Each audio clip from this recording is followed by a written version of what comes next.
साथियों नमस्कार, मैं राजेंद्र कुमार उइके आज फिर मध्य प्रदेश की प्रमुख नदियों पर बने बांध लेकर आया हूं।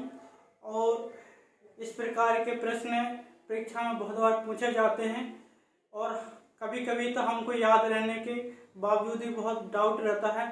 तो जो ट्रिक है तो इसको अपनाएंगे तो जो डाउट रहता है वो पूरी तरह से कंफर्म हो जाएगा कि यही ऑप्शन सही है। तो साथियों बिना टाइम लिए सीधे टॉपिक में आते हैं। पहला, नर्मदा सागर किस नदी पर बना है? नर्मदा नदी पर बना है। नर्मदा सागर को इंदिरा सागर भी बोला जाता है। तो नर्मदा सागर से हम सीधे याद रख सकते हैं नर्मदा नदी पर। तो ये तो याद करने वाली बात ही नहीं है। तो नर्मदा सागर किस नदी पे बना है? नर्मदा नदी पे बना है। दूसरा, गांधी सागर किस नदी पे बना है? चंबल नदी पे बना है। तो साथियों जो ट्रिक है तो इन चीजों से किसी प्रकार संबंध नहीं है, लेकिन याद करने के लिए एक तरीका अपनाया है। तो ठीक है, गांधी सागर किस नदी पे बना है? चंबल नदी पे बना है। तो थोड़े देर के लिए हम क्या बोल सकते हैं? गांधी जी के संग, इसको अब बोल के देखिए, गांधी जी के संग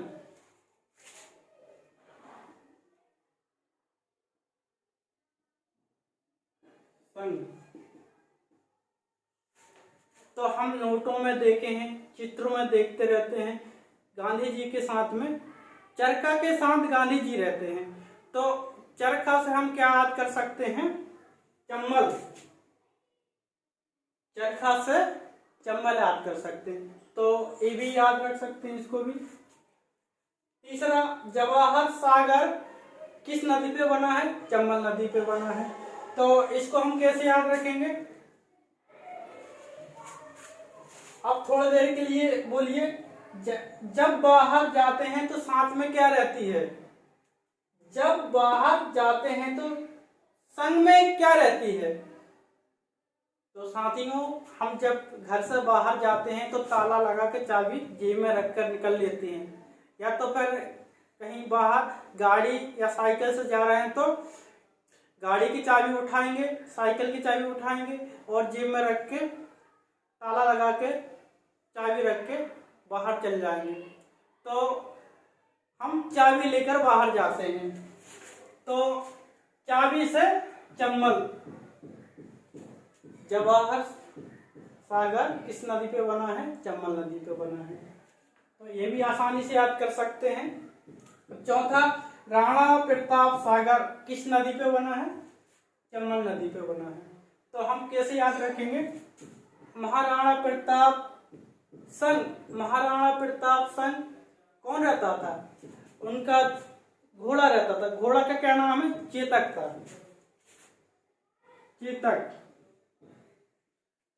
चेतक से चंबल नदी। तो ये भी आसानी से याद कर सकते हैं, किसी प्रकार का डाउट नहीं रहेगा। अब पांचवा, बारना बांध। तो दोस्तों यह बारना नदी पर ही बना है, तो इसको याद करने की जरूरत नहीं है, तो नाम से ही हम याद कर सकते हैं। छठा, राजघाट बांध किस नदी पे बना है? बेतवा नदी पे बना है। तो इसको कैसे याद रखेंगे? थोड़ी देर के लिए आप बोल लीजिए, राजपाट बाद में। इसको आप थोड़ा सा बोलिए, राजपाट बाद में। राजपाट बाद में किसके पास आती है? बेटे के पास आती है। तो बेटा से बेतवा नदी। तो इसको भी आसानी से याद रख सकते हैं। अब सातवां है तवा बांध। किस नदी पे बना हुआ है? तवा नदी पे बना हुआ। तो ये भी याद करने की जरूरत नहीं है, नाम से ही टिक लगा सकते हैं। आठवां, बाणसागर बांध। बाणसागर बांध किस नदी पे बना है? सोन नदी पर बना है। तो थोड़ी देर के लिए आप बोल लीजिए, बानर सेना।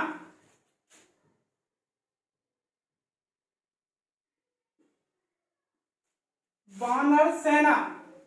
तो बानर सेना, तो सेना से सोन नदी। तो ये भी आसानी से याद कर सकते हैं, किसी प्रकार का डाउट नहीं रहेगा। बरगी बांध, ये किस नदी पर बना हुआ है?